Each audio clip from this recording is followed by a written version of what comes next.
Hello, I am Reverend Irene Smith, and I'd like to welcome you to Generationally Speaking.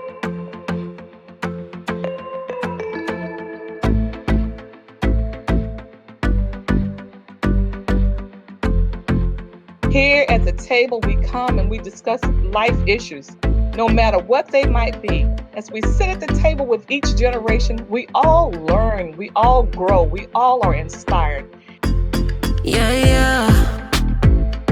Yeah, yeah. Generationally Speaking.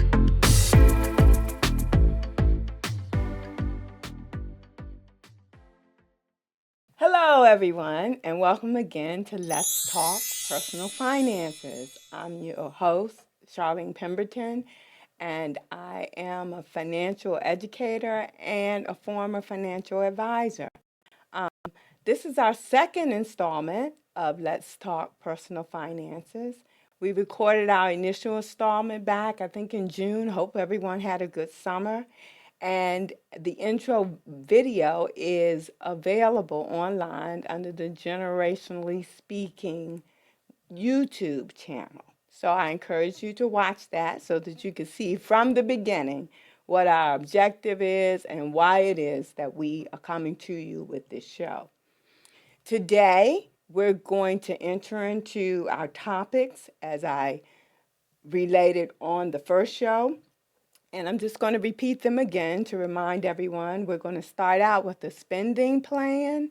Then some of the other topics we'll be covering throughout the show is consumer credit, getting out of debt, your credit score basics, setting up an emergency fund, your insurances, savings and savings goals, investment basics, retirement investing, education options and investing for them, and then finally, mortgages.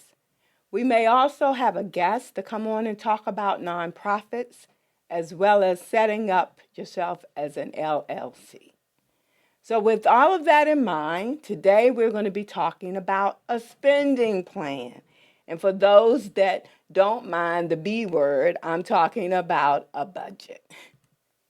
So, as we move forward, let's just talk first about why we even need a spending plan.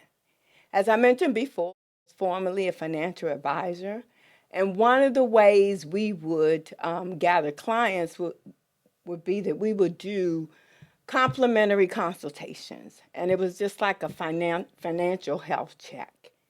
Well, when we start talking about cash flow, I would generally just ask a person, what are your monthly expenses?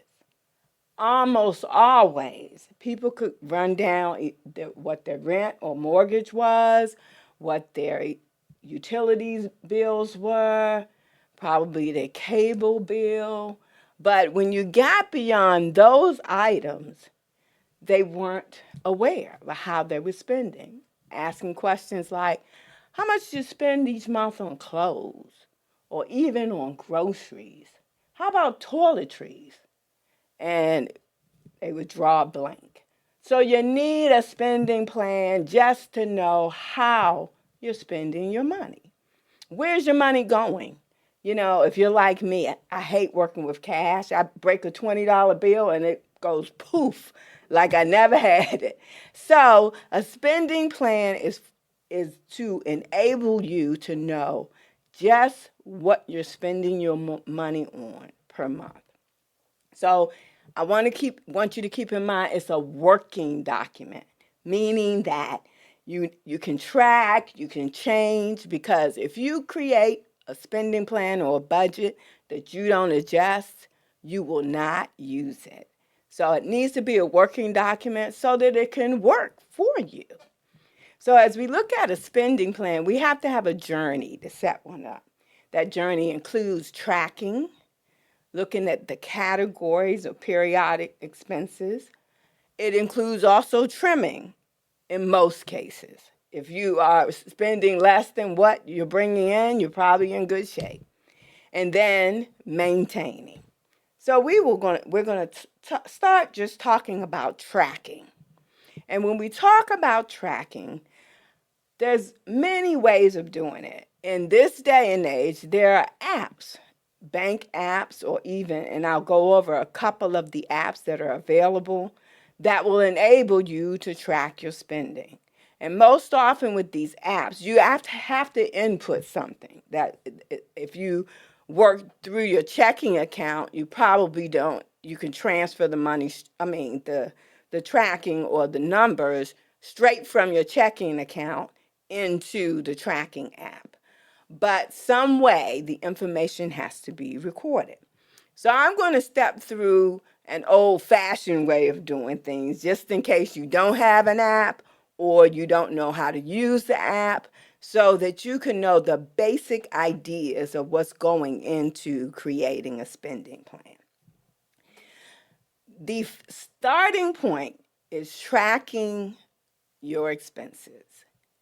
And that needs to happen for at least a month. I know, that sounds really challenging to do. But I'm going to try to present something that you can actually handle. I've done this before with various classes that I taught. And once the people got used to doing it, it was actually a good exercise for them to do. And some of the benefits of this tracking, it'll show you how you're spending in different categories, and it'll also show you areas that you're spending a lot of money on. And I'm going to go through what the tracking is, and then I'll come back to talking about those areas. So maybe you start the first of the month. Maybe October 1st is a good place to start. But what you're going to do is gather receipts. Every time you spend some money, get a receipt. These are makeshift receipts so that you can see what I'm talking about. So every time you go to the grocery store, you get a receipt. Have an envelope that you put it in, or make sure you keep it in your purse. I know it's going to end up being kind of crowded with receipts by the end of the month, but they will benefit you. Trust me on that. So you're going to be collecting receipts throughout the whole month. And I say a month because at least you will have a record of how you truly spend for 1 month. And that's what we're trying to get a handle on. Not ballpark figures, but exactly how you're spending. And usually we repeat the cycle the next month. Whatever it is, if we go to the grocery store every week, then we're going to have receipts from the grocery store. And then the next month, we're going to go to the grocery store every week. So it kind of gives you a better understanding than I'm not sure what I spend on these items. So anyway, tracking. What we're going to do is gather our receipts, and we're going to do it for a month, as I said.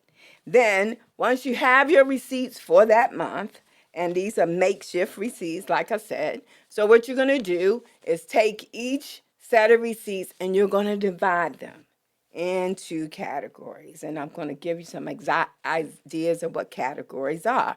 Like I said, your rent, your electric, your house gas, and you usually get bills for those, like cell phone.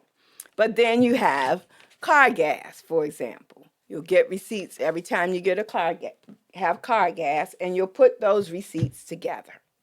Then, say for instance, daily transportation. If you take the subway or the bus, usually people know how much they spend on daily transportation. So perhaps you don't collect a receipt for that because you have a kind of a record of what that is. Then grocery store. You're going to collect your receipts for food, put them in a pile. If you buy your toiletries at the grocery store, then that's the same pile. If you buy your toiletries somewhere else, like Walmart or whatever, then you'll have your receipts from that. You get the idea. You're putting everything in a pile. And the reason you're doing this is that you're going to take each pile, add the numbers together, and that will give you a monthly figure for that particular category. There are other categories on here. Your clothing, whether you're getting it off of Amazon or you're going to Macy's or whatever your favorite store is. Now, I'm going to stop here. You get the idea about grouping them into categories. The good thing about an app is that the app, if you have your checking account fed into the app, then it will give you a pie chart of how you're spending and have these basic categories in there. Understand this is not an exhaustive list of categories, and each person's situation is different. So some of you may have more categories, or some of you may be deleting some of them here. These are just ballpark ideas.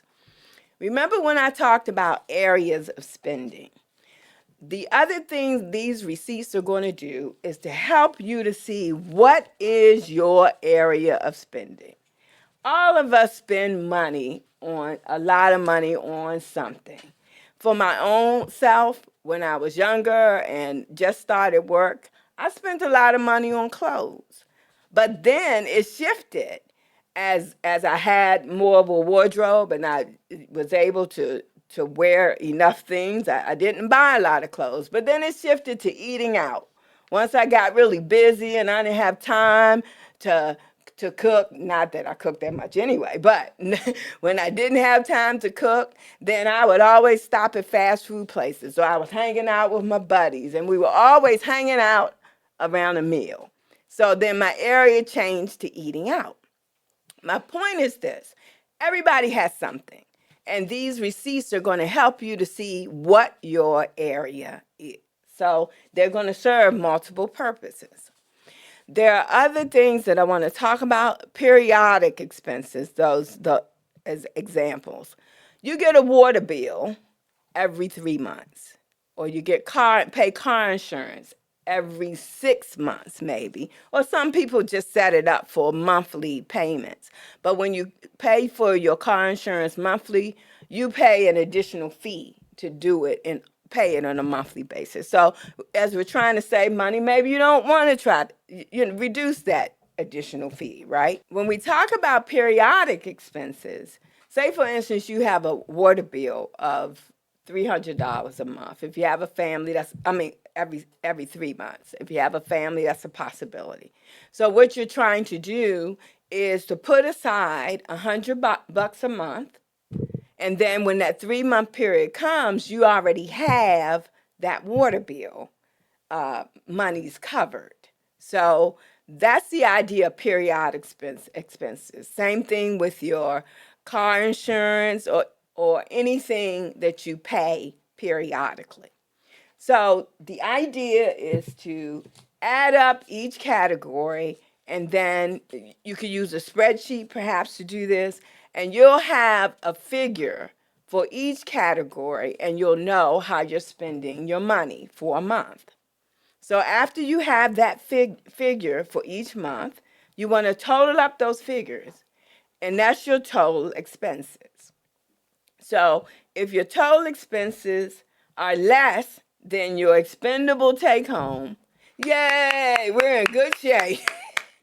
However, if it's not, which most often it's not, then we got some work to do, right? So these spending categories, you got a good idea, and the work can be done on both sides, the expense side as well as the income side. So let's look at the income side for a minute here, these categories.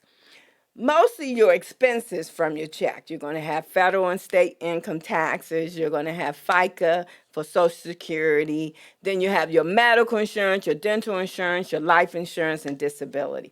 There may be other items here, but those are kind of the base ones. First thing I want to address in trying to, this is for increasing your take-home pay. Most often, we have federal taxes withheld, and most often we end up having a pretty sizable refund from our federal income tax. If that's the case, sometimes traditionally we think, yay, I'm getting a refund. But let's think about what a refund is. A refund is when Uncle Sam keeps your money all year long, and then he gives you back the excess that you paid. In the meantime, throughout the year, you could have been using that money to increase your expendable income. Just something to consider. Because you're getting a huge huge return, that means that Uncle Sam's using your money throughout the year. You're not earning interest on it. You're not putting it toward any of your expenses, and then he gives it back to you, and no interest has ever been earned on it. So just something to think about. You can adjust your federal taxes so that you're paying less. Yes, that means that your refund will be more, but it also means you will have more income to put toward your expenses. Like I said, just something to consider. Also, looking at just life insurance, medical insurance, dental insurance, getting just the amount that you need, especially where it comes to your life insurance. Because what happens is if you're paying for life insurance through your workplace, when you change jobs, it doesn't move with you.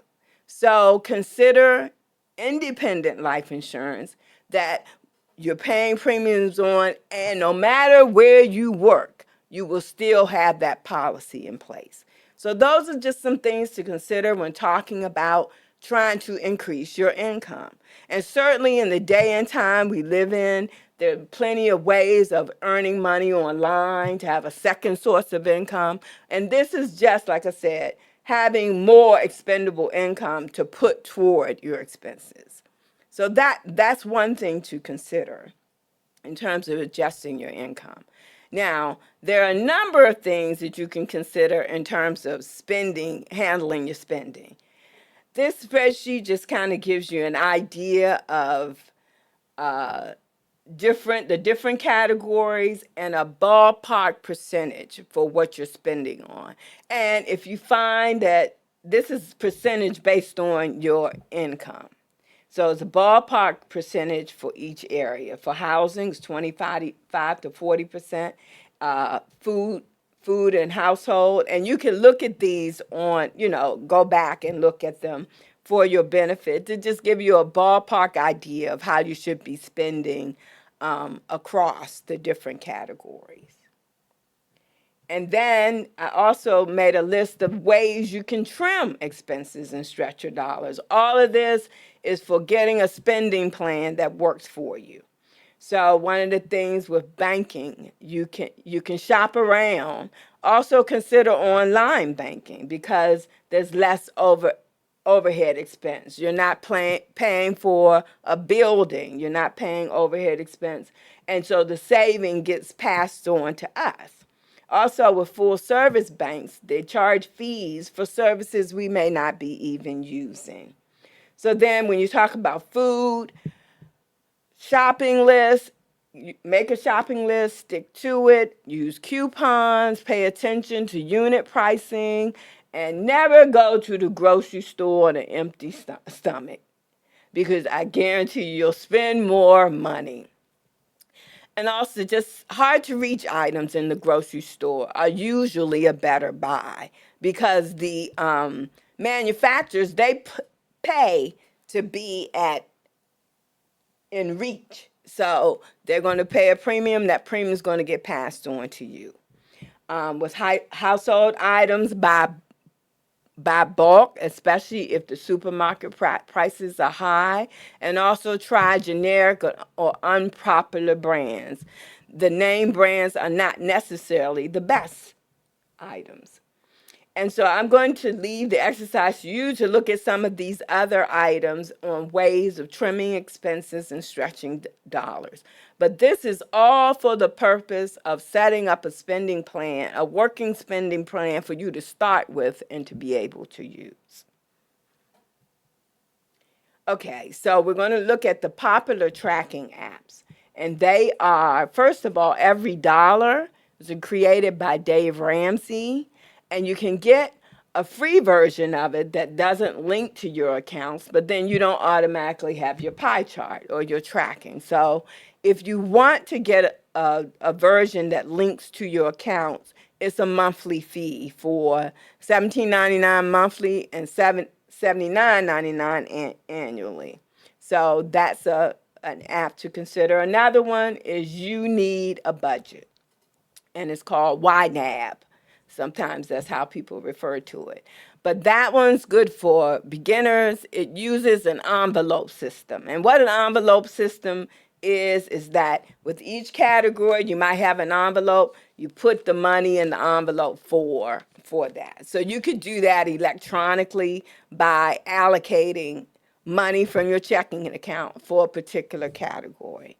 So also, YNAB allows you to import your existing data. It's $14.99 a month and $109 annually. But college students are eligible for one free year. Then you got Nerd Wallet. It'll track your cash flow, your net worth, and your credit score.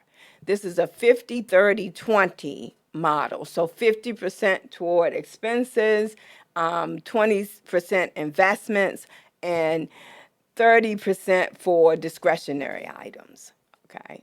And you can link to accounts on the app, on the free app, but the app will also nudge you to do the premium or the upgraded app. Good Budget, a free version, and it has limited envelopes and categories. You got Pocket Guard. It has a cash flow snapshot, most likely a pie chart, as I mentioned before. It enables you to link to your account. And then we have Copilot, or Honeydew, which are both apps that you could use with your partner. One of the pioneers in this area was Mint, and Mint actually has been being discontinued, but it was definitely the pioneer area in terms of tracking apps. So those are the items that we have with regard to spending and tracking. I'm going to go back here. So trimming, we talked about different ways you can trim, and then maintaining. And that's really about using the app or making adjustments in terms of your area of spending, trying to find creative ways of, if your area is eating out, try to use coupons a lot, or even have apps for your favorite eating out places, because those places will, if you have an app to Popeyes or whatever it is your favorite place is, you can get discounts for eating out when you, more so than if you just go into the restaurant or the fast food place. Simply because they're trying to encourage people to use their app more often, so you get discounts that way.